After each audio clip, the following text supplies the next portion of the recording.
Welcome back. It is Q1 week 3. This week we're going to talk about concept art, how to set it up, how to make sure you choose good concept art, and what we need to do to make sure that we can use it effectively in our 3D application. So first things first, let's start at the beginning. We need to choose good art. You need to choose wisely, okay? So we're going to talk about today, day one, we're just going to work on the choice, art of choice and research. All right, so number one, we have to get useful art. Okay, so what I want you to do is look at this piece of art right here. Okay, this is a rifle that was modeled by Renz de Boer, and you can see more of his art at artbyrenz.com. So just take a look at it and think about how useful this art would be to try and build something like it. Okay, so if I wanted to build this machine gun in 3D Studio, I could use that art or I could use this art. And this art is by Mike Brown. Okay, he's Bagheera 3005 at deviantart.com. Both of these guys were nice enough to let me borrow and use their art for today's lesson. So you should go check them out if you get a chance. Anyway, so this is basically the same gun. These are two different versions of the same gun. There's a slight difference, but you get the idea. Which art is more useful? This one or this one? And let's see. This is fantastic, but it doesn't work for what we need today, right? We need a good side view of the art, of the object, and we need a good front view and preferably a good top view. So all of these, though the art itself is amazing, is not great for what we need it for, okay? This, on the other hand, is perfect. It's an orthographic view, and we've talked about the different viewports in 3D Studio. We've got the front view, the left view, and the top view. All of those are orthographic views. And we've got the perspective view, which is perspective. So things that are further away look further away, or look smaller, and things that are closer to you look bigger. In our orthographic views, we have things that are farther away are the exact same size they would be if they were up close. This is sort of like a blueprint mode. This is exactly what we need. This art is fantastic for what we need. Fantastic. So we are going to use this particular piece of art. Now it is in the Google Doc or Google Drive, so make sure if you haven't done so, pause this video, download that file from the Google Drive because we're going to be using it extensively today. Okay? All right, so the first thing we need to do, we've got good art. So now that we've got good art, we need to figure out exactly how big this object is. Okay, so we need to go research it. All right, our research will take us to the internet. Okay, so if our object is a real thing, so it's like a car or a plane that someone's already made, then all we have to do is go to the internet and go to Wikipedia and find out the exact dimensions of it. Wikipedia is a great resource for this sort of thing, and generally if it's not 100% accurate, usually they're pretty close, and they're close enough for video games anyway. Now if the object's not real, like our assault rifle here, you may be able to find information on it anyway.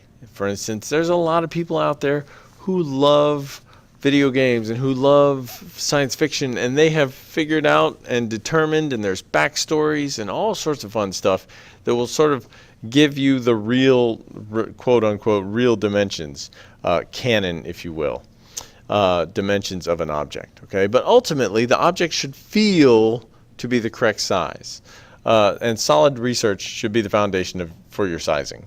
Okay, at the end of the day, if you make an aircraft carrier that is 3 meters shorter than it is in real life, it doesn't really matter. But if you make a sword that is 3 meters shorter than in real life, then that's going to look terrible. Okay, so there's a lot of, there's just a lot of wiggle room there. Okay, now let's pretend that you cannot find whatever it is you're making. Okay, well then you got to go on the internet anyway and try and find representative objects that are very similar.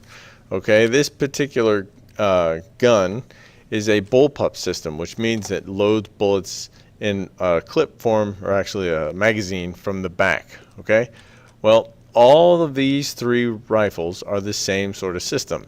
Okay, so all I did is I went on Wikipedia and I found me some gun bangs, and I found some that are very similar to that particular rifle. This one in particular looks almost identical, right? It's got the Bullpup, and it's got like that weird fun grip there and all that fanciness. Okay, so what we do is we look at the length and the width, and or the weight, excuse me, and the length, and we sort of get an idea roughly of how big this type of gun really is. Okay, so we've got 668 millimeters, we've got 757 millimeters, and then 690 millimeters. So we could probably just guess that this thing is around 700 or so millimeters, right? So that's what we do. Okay, so since we have that, we need to make a starting box. So we're going to come to our 3D model package here, and we're going to think about, all right, we need to make something that is going to fit our gun. So from the front view, I know that from the front view, this thing needs to be a very specific size. So let's look at creating a box. Now, last time, when we did our Booty Beach stuff, we talked about keyboard entry, and we're going to use keyboard entry here as well, because we need to make this object. So our starting box needs to be roughly the correct size. Okay, so if we go in here, this is actually an old PowerPoint I had. So we said 757 millimeters was some of the averages. That's fine. That's going to work. So let's go ahead and do that. So as of last time, we set up our customized units so that we are set in centimeters, right? If we wanted to, we could put millimeters. But centimeters and millimeters are easy to convert. So let's go ahead and just use centimeters. So all we have to do is pop the number over. So instead of 757 millimeters, it would be 75.7 centimeters. All right, so I can create a box like this. All right, I'm in the front view. In the left view, I would want to make sure that this object is long, right? Because our gun is going to be long, right? In the front view, it's going to be skinny. Okay, so let's look at that. So our length is our long edge from the front when we created it. Our length and our length and our height. Our length in particular needs to be the correct number. So we said before that this object is, let's go ahead and say 72 centimeters. Let's do that. So length 72. Enter. Okay. And then width doesn't say, but I think we have an idea from earlier. There we are. So let's go ahead and squeeze that together. So let's say the gun itself is approximately that wide. What we really need is the one dimension that's accurate. Okay? So this is our overall correct dimensions here for our weapon. Okay?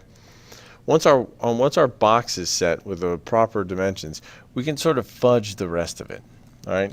For now, from the top view, I'm going to look at it. I want it to probably be pretty skinny, since I know, it's going to be a gun of some sort. They're usually skinny, so you can hold on to them. From the left view, and now from the front view, we're zoomed in a little more, so that's fine. Left and front. Okay, I'm going to shrink that down a bit. All right, top. Okay, great. Okay, so now we've got our box, and we know at least along one dimension that that's approximately accurate. Okay, now the next thing we need to do is, in order to figure out how big this thing actually fits, like how it would actually work, we need to put the image in the background. Okay, in order to do that, all we have to do is create a plane. Okay, so this is our box. We're going to call this model. Okay, and we're going to hit F for front, and we're going to create a plane. Go to the Create tab, go to Plane, and this time I'm going to create a square. Right? I'm going to just drag it out. All right. It doesn't really matter how big it is at the moment. For now, I'm just going to make it 500 by 500. And we don't need any segments, and you can take you can zero out any spinner. These little arrow things are called spinners. You can make them go as low as they possibly can go by just right-clicking on them. So I right-click there, and I right-click there.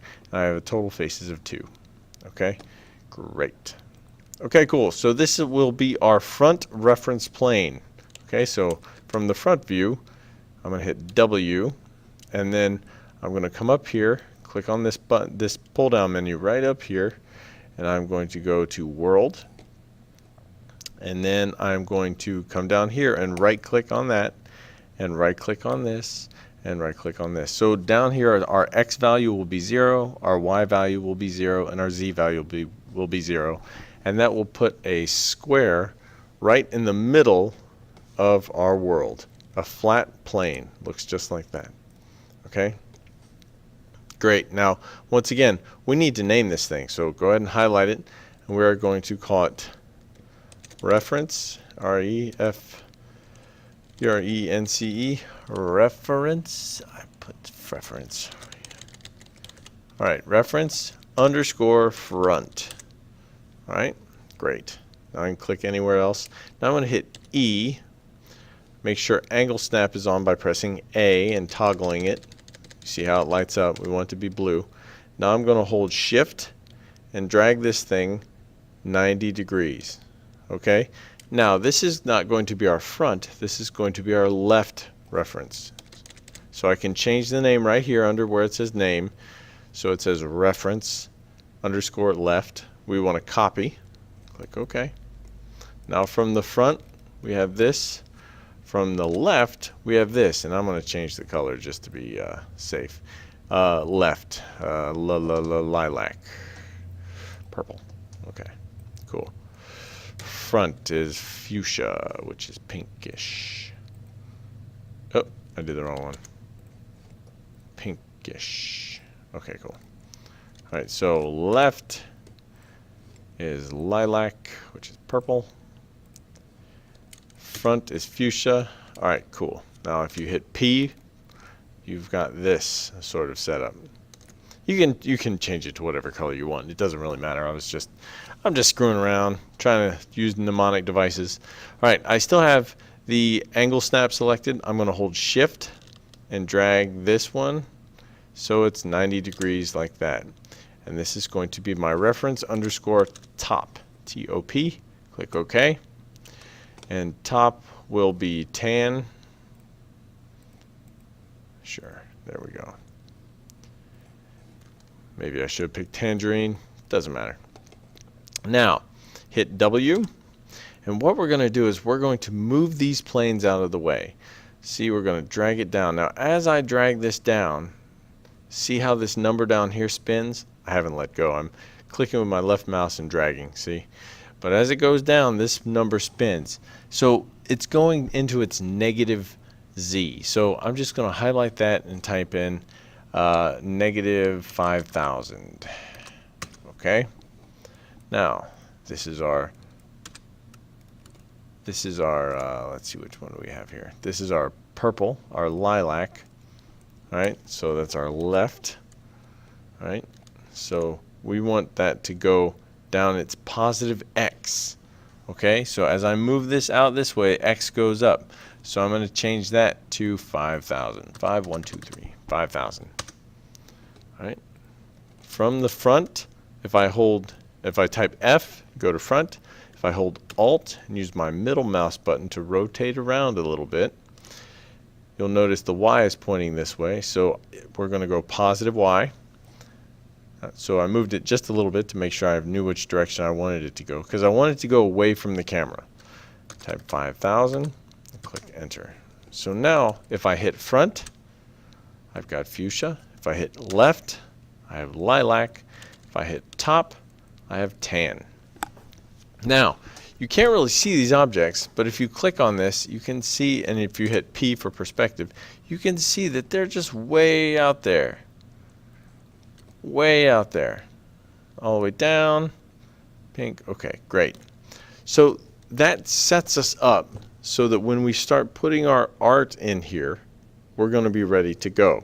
Okay, so let's go ahead and do one more thing. So we started our reference planes. We got those set up. Let's go ahead and hit front. What I need to do is I need to be able to see through my model. Okay, so I need to create a new material. So hit M or come up here and click Material Editor.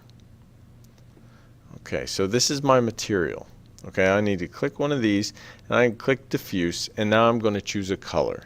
This is going to be the color we're actually going to be able to see through in order to look at the concept art behind our object while we make our object. Okay, so I'm going to choose a color that's either blue, green, purple, or yellow. I don't really love yellow because it's a little close to white and our edges are going to be white. So yellow makes white hard to see. I don't like red because when we highlight things, red is the color they turn. So any red or pink are also pretty bad choices.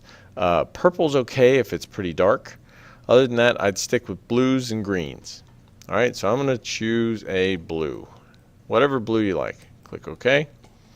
Now we're going to go to opacity and change the opacity so we can see through this thing to about 50. Okay, then we can click and drag this onto our model box. Now if I hit front, I was already in front. If I hit left, you can see through your box. Fantastic. Great. Now while we have this file up, all right, while we have this particular material editor open, we need to go get our art. Okay, I forgot to have my folder up, so I'm gonna actually have to find it real quick. So 3D. So now I'm going to go find my concept art that I was going to use, which is here. There it is. So this is my concept art. I can just actually drag this into any one of these swatches. Obviously we don't want to drag it into this one, but we can just drag here and let go onto our second swatch. And it'll take a second, and there we go. I'm going to call this reference underscore matte from material. All right, great. Now, before we actually get any further in this, we need to figure out how big this image is, because we created these reference planes, right? Well, that's great. Let's drag this reference material onto our reference plane. Well, that looks okay, but if you look at the original art, what's different? Well, it's not quite square, it's more rectangular, right? So what's happening is our art is getting squished. That's not good, and it looks like our art is backwards. That's not good either. So we need to figure out how we can fix it. Okay? So what we need to do is figure out what size is the art that we have. And then, once we figure that out, we can scale it down and then figure out how we should apply it to the other reference planes. So the first thing we need to do is figure out what the scale of our art is. So if you select the art, go back into your browser, right-click on your art, whatever it is. I assume you're using our machine gun example. And we're going to go to Details. Where's our Details? Properties, sorry. Properties, down here. All right. And then in Properties, you're going to see we're looking for Details. Now in Details, you'll see Dimensions. The dimensions need to be really big. If the dimensions aren't really big, the art isn't going to have all the detail you need to make it. And that is unfortunate. However, these details are perfect. What this does is it actually tells you how big the pixels are of the actual image, which is fantastic, because now, once we have that, we can figure out what exactly our plane should be. Okay, our plane needs to be the proper size. Let's see if we can go back here. So, where are we? All right, so we're determining our image size. Our dimensions are 2146 by 1627. That means this if we select this reference plane, we can go into the Modify tab and adjust the size. Right now it's 500 by 500. But in order to get it the accurate dimensions, I'm just going to type in this. So it was 2146 by 1627. Now if we put it in like this, 2146 by 1627, 1627, enter, our dimensions are wrong. See, now it's even more squished, because the way this shows width and height is not the way that Unreal shows height and width. So we just have to reverse them. So instead of 2146 and 1627, we do 1627 by 2146. 2146, there we go. And now, just for reference, we can look at our art again and see that it's the proper dimensions. Okay? Now the problem is this image is huge. It's way bigger than what we think that our actual rifle should be, right? This is how big our rifle should be because we figured out earlier from research. So what we need to do is take this and we need to make sure that all of the other art is the same. Okay? But before we do that, we need to make sure we add our material and fix this dimension problem for all of our other layers. So because if we go to the front view, our reference plane hasn't been set up.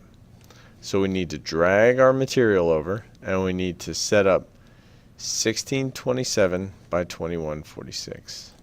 1627 by 2146. All right. I think that's right. Am I crazy again? I forgot already. Gosh. Crazy. 2146. 2146. Good. Okay, now from the top view, same thing. 1627, 2146. Click the plane. 1627. 2146. All right, great. Great. Now, if you look at our actual object, it's very small compared to how big the art is. What we need to do now is resize one of these planes. So if I hit the left view, we already said that the left view is the view that's accurate. We know that the gun should be about this long. So what we're going to do is we're going to take this object, or our art, and we're going to rescale it. And we're going to pay attention as we rescale it and see what percentage we're actually rescaling it to. Okay? So let's look at this. From the front, we are going to rescale this. Whoops. We're going to rescale this, and we can rescale it because it's a plane. It doesn't matter if we rescale it with that or if we rescale it from there. Either one will work, but every time we shrink it, you'll see what percentage it ends up being. So right now I'm at 16%. Now from W, I'm going to move this forward, and then I'm going to hit R again and shrink it some more until the gun fits perfectly in our box. That's pretty close, but I think I can get it a little bit better. There, that's pretty good. If I hit W, you'll notice that my gun looks like the tip is right there and the back is right there. So we know that our box here is 72 centimeters, and we know that the gun, the relationship of the art to the gun is accurate. So that means we need to rescale all of our other reference planes so that they are all at 15.113. That's kind of an odd number. Let's see if I can knock it down to 15 and see how it looks. Maybe 15.1. That looks good. So 15.1. So now I'm going to go to the top view, click on the object, type in 15.1 in my scale factor. All right, and then I'm going to hit W and move that so it lines up. Now, the box here isn't going to be necessarily 100% accurate. We know the up and down value is right, but we're not sure about left and right. but we know that lengthwise it needs to fit in there. So that's good. So front is our last one. And once again, we type in, go to X. Also, make sure that you're using select and uniform scale up here. Be careful you're not using a weird setup. Make sure it's set to world for positioning and for scale. Notice if I tap R, the scale changes. If you're trying to scale it this way and it squishes and squashes, that's because you've got the wrong type of select and squash. You got to make sure you have it set to where this little box has one arrow pointing out. If it's got two, it won't rescale equally on all directions. You want to make sure it's a little box with one arrow out. So, if that's the case, type 15.1, and now from the front view I can hit W and I can move this to where it's going to line up. I'm moving the reference plane. Okay, now we know that because we set the art up, this art from this direction is accurate.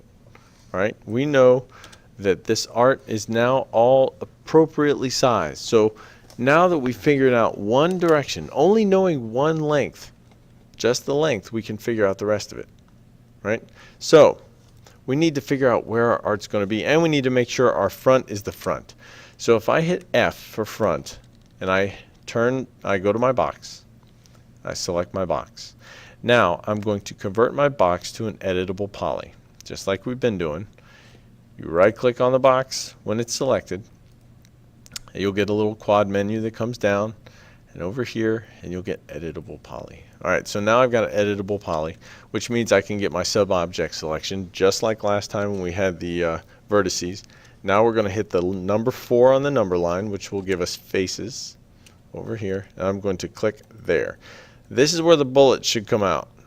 Alright, so that's where the bullets are coming out. So from the left view, the bullets should be coming out of this side. So this art is aligned appropriately, which is great. From the front, our art is aligned appropriately because you can see that's where the barrel of the gun is. From the top, we were also lucky.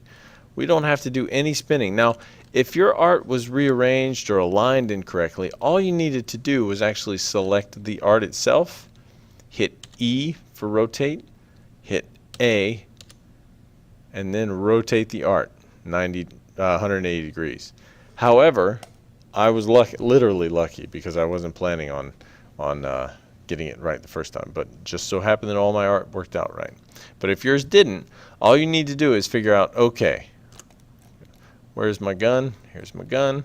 I know that this is where the bullets come out. If I look at it from the top and this face is not the one that's selected, then I need to move my art. Okay? Now this can be confusing, but you just want to make sure that in every single view, from the front view to the top view to the left view, that the box is you've highlighted the edges, or you can also do the vertices, where something that you can sort of count on. So if it's the headlights of a car, or if it's the tip of a sword, or if it's the nose of a bunny, whatever it is, make sure it's always going the right direction in every single piece of concept art. Because once you have that, once you have all of your concept art scaled and you have your box framed out, it's going to make your life so much easier. All right, we're almost done. So now what we need to do, we're going to hit W, and we're going to move our concept art a little bit. We're going to actually select it. So I need to go back to the Create tab so I can grab my reference left here. Now what I need is I want to make sure that when I build this, right, this object, I'm actually going to hide this for a second. So right click on the box and hide selection. Okay, we'll get it back in a minute. What I need is I need a way to figure out where this thing is going to be placed on the grid.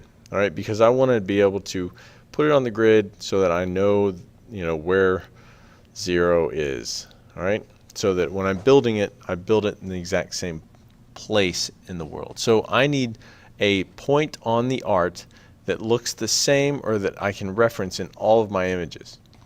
So if I look closely, there is an edge. There's edges all through here, and if I use the grid, I can see that these edges line up in multiple spots. I need something where I can find it. So what I'm going to do is I'm going to move this. You can see my dark line here and my dark line here. I need some place to line up with that. So I'm going to use that little green circle. If you look closely, you can see I've got a green circle right here. What I'm going to do is I'm going to try and make sure that that lines up perfectly. You could also line things up with a barrel if you wanted to. Like the barrel of the gun is not a bad option because there's a nice line there. So I could line that up with the back of this handle piece down here. That could also work. It doesn't really matter as long as you remember what it is that you've aligned. Okay? So my dark edge will be there. And my barrel is where I'm lining up. So I'm actually going to use the barrel, the very middle of the barrel. So that means in the front view, I need to make sure my art is set up so that the barrel is aligned perfectly at 0, 0, 0. There we go. I'm looking right here to make sure the art is lined up like that. Now the reason I'm doing this is because I need to make sure that all the art is aligned together so that as I draw or as I build the object, it'll line up in every single viewport. In the top view, it's going to be a little harder. I know that it's going to be lined up perfectly with the barrel from the top, right? So it's going to be lined up right along the center line, which is perfect. We want it to be perfectly aligned in the center so that when we make this thing, we can make half of it. And we need to align it with the handle part. Where's my dark edge? There it is, all the way up there. So, there. There's my dark line right here. I need to move down a little bit. There, perfect. So this is my dark line and this is my center line. So now if I unhide all, my rifle box can be moved back so it lines up with that direction. And I can move it down so it lines up there. Now I can actually start resizing it because the front view should be about perfect. Right click, or actually select your object, hit the number 1, grab those four, you're actually grabbing 4 vertices and you're moving them down to the bottom of the gun. From the left view, you'll notice that it automatically aligns up perfectly. From the top, it should be lined up perfectly. Same thing with the front. I could bring this in just a hair if I wanted to. Maybe this in a hair too. Cool. Cool, cool. All right. So now, if you hit front view, top view, and left view, everything is ready to go. You have now perfectly set up your box. You've perfectly set up your concept art, and you're ready to go. Now, that doesn't mean you're actually going to model it using this box. You could model parts of it using the box. You could model parts of it using cylinders or spheres. This maybe not spheres, but you could definitely use a separate cylinder for the barrel. You know, this grip part could definitely be a cylinder on its own. You're going to want these ridges to be sort of separate. There's a lot you could do. This back part seems very, I don't know, square and boxy. So this back part could probably be part of a box. So you can box model out this back section because it's not nearly as round as the front. But ultimately, what we've done is we've set up the art. Now, to finalize this whole section, all we need to do is make sure that our concept art, our reference planes are frozen and in the back. Because as you're modeling, you don't want to accidentally click them and then move them around on accident like, oh no. So what we're going to do is we're going to press H. That gives us a list of all the objects. I'm going to click here. I'm going to hold Shift and click all 3. All right? Click OK. Now you have 3 objects selected, your 3 reference planes. What we're going to do is we're going to go into the Layers Manager. And you're going to see, well, you won't have a reference layer, but you're going to have to create a new layer. And then if you click this one, it's going to contain selected objects. So go ahead and create a new layer and call it reference. Oops. Call it reference underscore layer. Okay? It won't let me do it because I already have a reference layer. Let me delete that one. All right, cool. So double click on it, reference underscore layer. All right, reference layer. So my reference layers are all now in their own separate layer, which is awesome because now I can freeze them all and they hide. Now, but when they hide, when they freeze, they turn gray. That's not cool. So what we want to do is we want to select our reference layers, right click, go to Object Properties.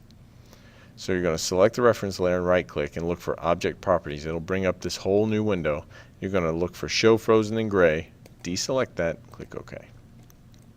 You can do that for the front, the top, and the left. If I hit left and hold Control, I can get both objects.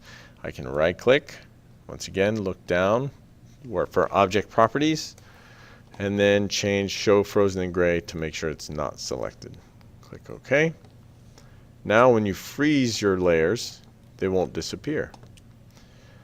You can also hide them if you want to get them out of the way. You can also make it so that they don't render. Right now, everything in this layer is going to render.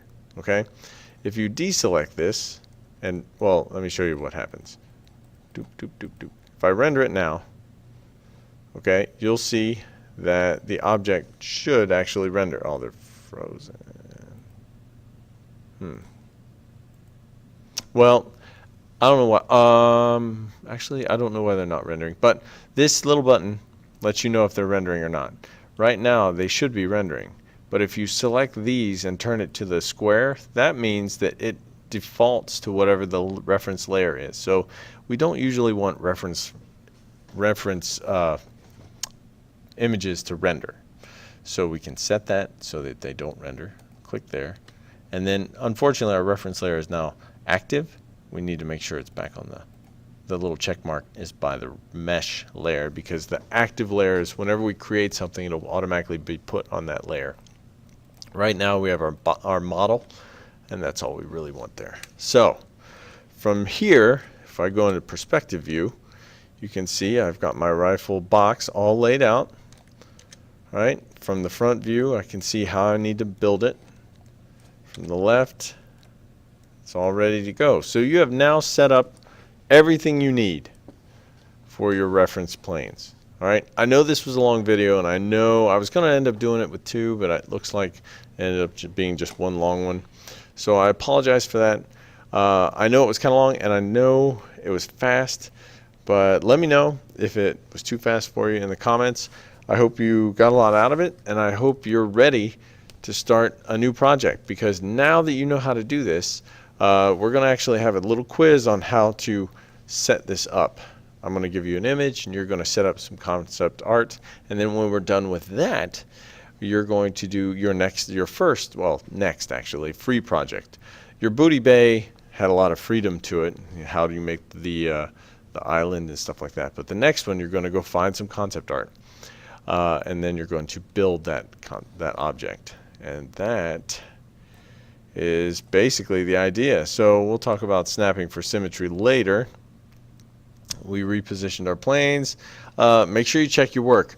It's oftentimes I'll see students turn in reference art that is not set up properly. Reference art that is blocked, like squished or distorted. Make sure you really look closely and look for distortion. Look for things that are too short or too fat or too long or too wide. We don't want to do that. All right? All right. So like I said, the next object, the next thing we're going to do is we're going to get some concept art and of high quality we talked about, and you're going to make that object, and that'll be a week-long project. All right? So I hope you're excited. I'm excited to see what you end up doing. Thank you for watching, and I will see you next time.